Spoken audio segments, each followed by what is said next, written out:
மக்கள் கவிஞர் பட்டுக்கோட்டை கல்யாண சுந்தரம். இங்க எல்லாருமே துள்ளல் இசை பாடல்களை பாடினார்கள். அந்த வகையில ஒரு வித்தியாசமான முற்போக்கான பாடல் மத்தியில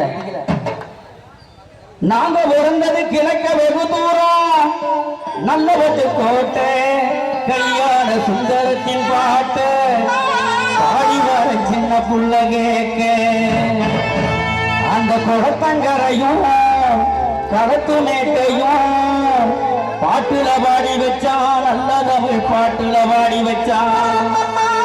நம்ம உழைப்ப சுரண்டி உழைச்சவங்கள யாருன்னு காட்டி வச்சான். ஊருக்குள்ள யாருன்னு காட்டி வச்சான்.